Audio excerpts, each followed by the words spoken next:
Hi, this is Sunny with Sunny's Astrology, and I'm just going to go through the events, the astrological events of November 2023 that we are all going to experience. So this is kind of a little bit of a preview of what's coming up. So yay! Um, the first thing that I wanted to talk to you about is actually taking place right at the beginning of the month, November 2nd. The Sun and Jupiter are opposed, opposite one another in the chart. The Sun is in Scorpio and Jupiter is in Taurus. So both of these are heavy hitters in the horoscope. The Sun is our ego, our sense of ourselves, how we feel, how, how we feel like we are in the world. And Jupiter is a pretty expansive, generous energy, but when in opposition to the sun, we're talking about things where it's like it may feel a little bit like we are being challenged, like like somebody is questioning us and just kind of up in our face. And this doesn't necessarily feel good. So we're talking about the potential for defensiveness, or just feeling the need to just kind of wall off from the rest of the world. And stubbornness as well. Like, I don't want to be questioned. I feel like I'm already right, you know, and I don't have any, I'm not open to any input. So that's a fun thing that's going to be happening. And at about this same time, we have the planet Mercury, which is in Scorpio along with the sun, and um, Uranus, which is in Taurus along with Jupiter. They are going to be coming into an opposition as well. Anytime that Mercury and Uranus are in a conversation, they're in some kind of aspect to one another, we're often seeing things like um, kind of brilliant eureka kind of thinking, ideas that we didn't really see coming, but when we look at them, we're like, wow, that's a pretty good idea, actually. You know, so I mean, even though the opposition can be a little bit of a squaring off kind of energy of you know, on guard, you know, with our swords, um, it's it's also a really good time for uh, examine the tossed off ideas that get thrown out there. Um, don't just let them go out with the garbage, but sift through and make sure that um, that the ideas that you've discarded are really are really not worth keeping, because there may be some ideas that you know just get thrown out there, and it's like, oh, hey, what do you know? This aspect is going to perfect on November 4th. So it's starting on November 2nd, and it will build and get stronger. And then by November 4th, it will turn into a more of a waning, dissipating energy. So yeah, keep your eyes open for gems. Okay, so the next event is also taking place on November 4th at 1 in the morning Mountain Time, where I am. Saturn is going to be turning direct. What this means is that all the things that Saturn loves, boundaries, restrictions, saying no when saying no is appropriate, um, hard work, things like that. These things become or feel more accessible to us.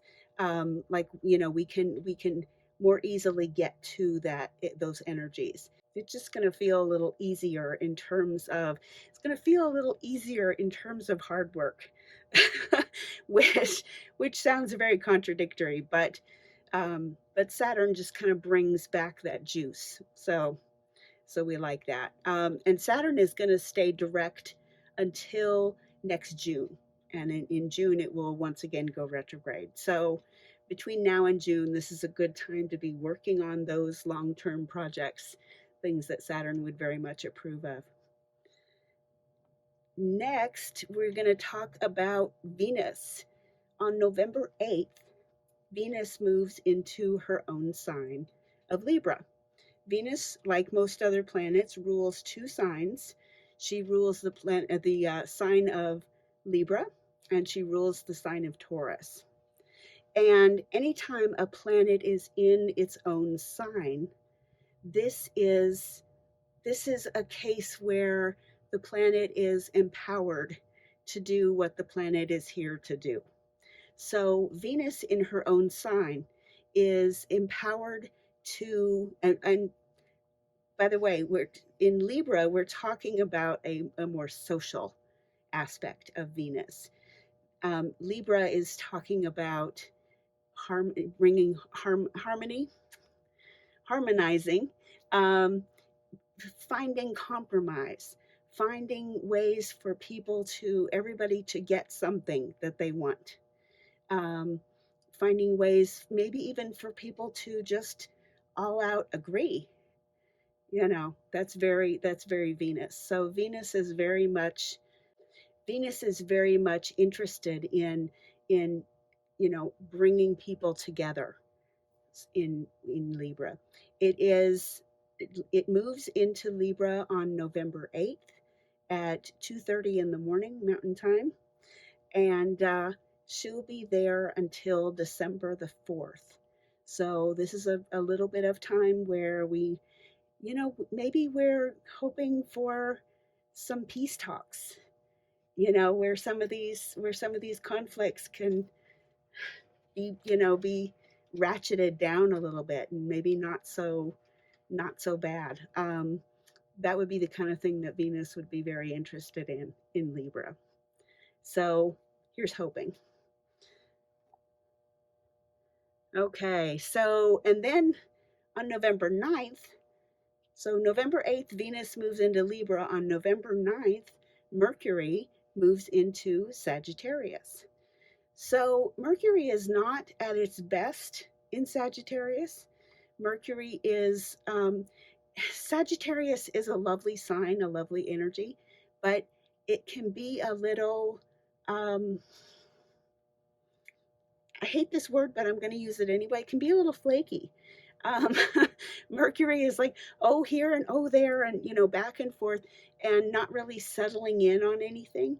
And so, since Mercury is about communication and learning and all of those things, that requires a little bit of knuckling down sometimes. And so, Mercury and Sag can be it's a little more social than Mercury typically is. Okay, and then so Mercury is in Sagittarius until December 1st. So again, just a few weeks.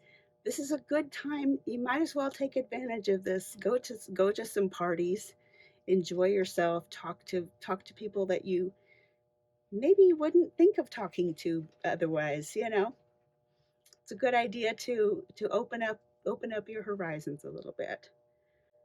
All right. Then the moon. We have the new moon will be taking place on November 13th at 20 degrees of Scorpio. So the new moon means that the sun and the moon are both together in the same place in the chart. And you can see that on this chart here.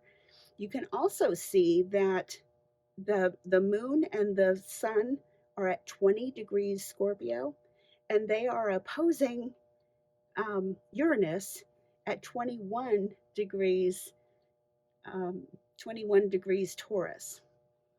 So the caveat or the suggestion that I would offer is a lot of people do manifestation at the new moon.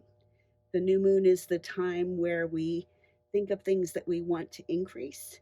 And just like the light is the light of the moon goes from nothing all the way to full in 2 weeks, we create magic that encourages growth in a similar fashion.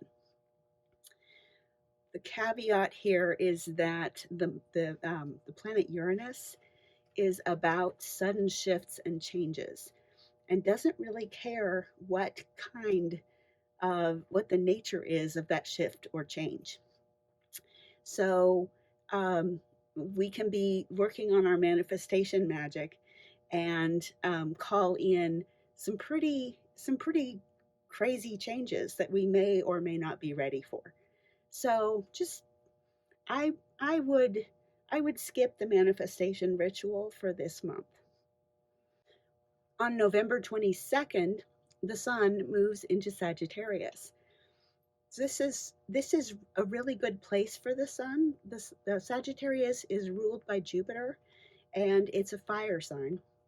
So the sun is really pretty happy here. Um, it's this is going to feel, again, the sun is our ego, our sense of ourself, and this is going to feel expansive. So this can be, about being friendly, talkative, warm. Um, Again, great time to strike up conversations. This is just in time for the Thanksgiving holiday in the States. And so, this is a good time to spend some time with friends or people that you may not have ever met before. November 24th, Mars is moving into Sagittarius. It's joining the sun and Mercury. It's not joining, but it's joining them in the sign, not a conjunction. Um, this The tone here is becoming increasingly Sagittarian. This is about, being jovial, being welcoming, being friendly. Um, Mars, even though Mars is about aggression and drive, which are two sides of the same coin, basically, may find that softening his approach from a warlike stance to one in which he gets his needs met in order to help others get theirs met. This is like martial cooperation in a way. So, something to consider as you encounter situations in your life that might have might have previously called for a more aggressive stance. Is there a way to do this in a jovial, welcoming way? And then last thing is November 22nd brings the full moon in Gemini. This moon is great for communication, for learning, for reading. Gemini loves all things illuminating. And with the ruler of Gemini, Mercury, in Sagittarius with the sun, this moon is a great time to flit from topic to topic, sort of like looking at books on a library shelf. Or maybe it's time to dig in and delve into one topic very deeply. It may be something kind of obscure, but it's whatever calls to you. But it's very much that kind of energy of learning, growing, you know, collecting information. So that is the month of November 2023. I hope that you have found this interesting, and if you did, and you would like me to talk to you about your chart, there's definitely ways we can do that. Sunnysastrology.com, and there you can book a reading, and we can get together and do this over Zoom. If you're local to the Denver area, we can get together in person. So thank you for listening and have a great November.